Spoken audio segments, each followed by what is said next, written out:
Shanghai सहयोग संगठन के सम्मेलन में भाग लेने आज पाकिस्तान जाएंगे विदेश मंत्री एस जयशंकर। पाकिस्तान में कई साल बाद भारत की ओर से पहली उच्च स्तरीय यात्रा। 9 साल बाद भारत के विदेश मंत्री की पाकिस्तान यात्रा। एससीओ सम्मेलन में 24 घंटे से भी कम समय के लिए पाकिस्तान में रहेंगे एस जयशंकर। जयशंकर पहले ही कर चुके हैं इनकार। चुनाव आयोग की प्रेस कॉन्फ्रेंस आज दोपहर 3:30 बजे प्रेस कॉन्फ्रेंस कर विधानसभा चुनावों का करेगा ऐलान। महाराष्ट्र और झारखंड में अगले महीने होने हैं विधानसभा चुनाव। यूपी में उपचुनाव की तारीखों का भी हो सकता है ऐलान। बीजेपी केंद्रीय चुनाव समिति की बैठक आज। पीएम मोदी करेंगे अध्यक्षता। महाराष्ट्र चुनाव के लिए उम्मीदवारों के नाम पर होगी चर्चा। महाराष्ट्र के सीएम एकनाथ शिंदे आज करेंगे प्रेस कॉन्फ्रेंस। दोनों डिप्टी सीएम देवेंद्र फडणवीस और अजीत पवार भी रहेंगे मौजूद। सीट शेयरिंग और चुनाव तैयारियों पर कर सकते हैं बात। झारखंड विधानसभा चुनाव की तारीखों की घोषणा को लेकर बोले जेएमएम नेता मनोज पांडे। कहा, बीजेपी को थी तारीखों की घोषणा की जानकारी, किसी आयोग को कठपुतली बनाकर रखना गंभीर बात। झारखंड विधानसभा चुनाव को लेकर जेएमएम की तैयारी तेज। 81 सीटों पर चुनाव लड़ेंगे सीएम हेमंत सोरेन और सहायक दल। झारखंड बीजेपी कोर ग्रुप की आज होगी बैठक। आगामी विधानसभा चुनाव रणनीतियों पर होगी चर्चा। झारखंड के रांची में कांग्रेस नेता मंजू कुमारी बीजेपी में शामिल हुई। असम के सीएम हिमंता बिस्वा शर्मा और बीजेपी प्रदेश अध्यक्ष बाबूलाल मरांडी रहे मौजूद।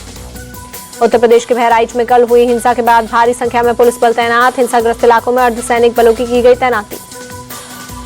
कल हुई हिंसा के बाद अब तक 30 से ज्यादा दंगाई हिरासत में। जहां तहां दिख रहे हैं जली गाड़ियां और जले घर मकान। प्रशासन और पुलिस की जनता से अपील, अफवाहों और भ्रामक खबरों से सावधान रहने को कहा। बहराइच के हालात पर सीएम योगी की नजर। सीएम के निर्देश पर ग्राउंड जीरो पर एडीजी कानून व्यवस्था सचिव गृह मौजूद।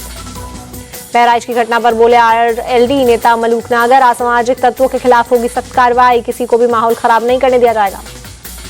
यूपी के कुशीनगर में सोशल मीडिया पर भगवान राम के विवादित पोस्ट पर मचा हंगामा। हिंदू युवकों ने गांधी चौक पर किया प्रदर्शन, सड़क किया जाम। प्रदर्शनकारियों ने भगवान राम पर अभद्र टिप्पणी करने वाले समुदाय विशेष के युवक की 24 घंटे में गिरफ्तारी की मांग की। पुलिस के समझाने पर सड़क जाम खत्म किया। अभद्र टिप्पणी करने वाला आरोपी युवक फिलहाल फरार। पुलिस ने आरोपी के पिता को हिरासत में लिया। तनाव को देखते हुए भारी तादाद में पुलिस बल तैनात। बाबा सिद्दीकी की हत्या के मामले में गिरफ्तार आरोपियों से आज आमने सामने बैठाकर पूछताछ होगी। अब तक 3 आरोपी गिरफ्तार, 3 की तलाश जारी।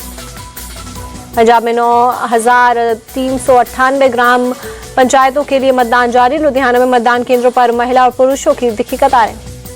कुल 19,110 मतदान केंद्रों पर बैलेट पेपर से डाले जा रहे हैं वोट। आज शाम से आने शुरू हो जाएंगे परिणाम। पंजाब में सरपंच और पंच के 48,861 उम्मीदवारों का पहले ही सर्वसम्मति से हो चुका है चयन। 9,398 ग्राम पंचायतों के लिए आज डाले जा रहे हैं वोट।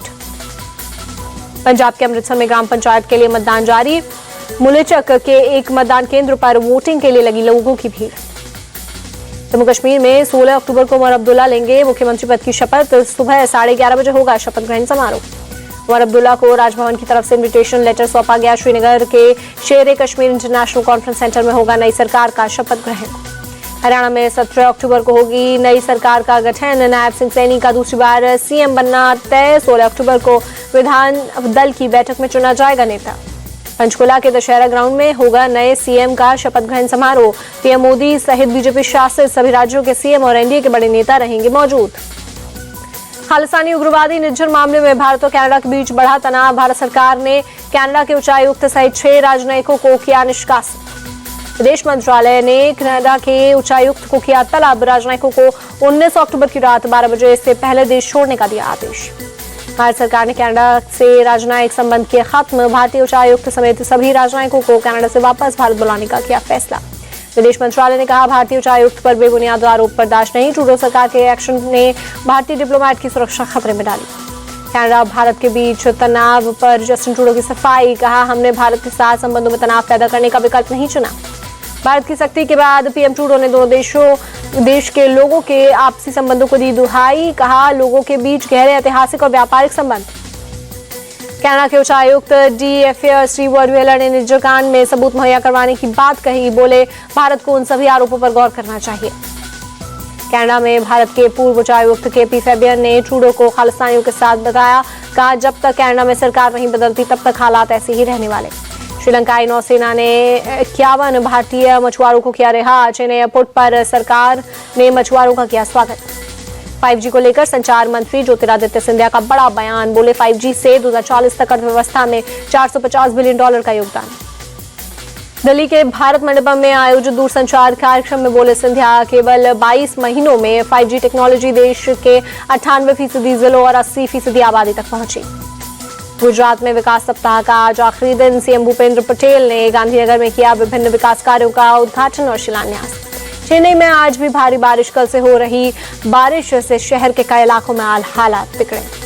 चेन्नई के कोयम्बदूर इलाके में भारी बारिश के चलते जल भराव, सड़क पर पानी भरने से धीमी हुई वाहनों की रफ्तार। तमिलनाडु के चेन्नई में भारी बारिश, नारायणपुरम झील का निरीक्षण करने पहुंचे डिप्टी सीएम उदयनिधि स्टालिन। झील के आसपास वाले इलाकों का भी लिया जायजा। तमिलनाडु के तिरुवल्लुर शहर में भी सुबह से बारिश, तेज हवाओं के साथ हो रही है बारिश। गुजरात के अहमदाबाद में डिजिटल अरेस्ट स्कैम में पुलिस का एक्शन, 4 ताइवानी नागरिकों समेत 13 लोग गिरफ्तार।